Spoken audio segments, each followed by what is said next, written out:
You ask Tiger to solve.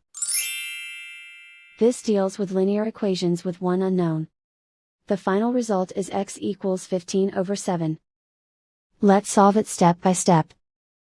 Swap sides. Isolate the x. Multiply both sides by inverse fraction 5/7.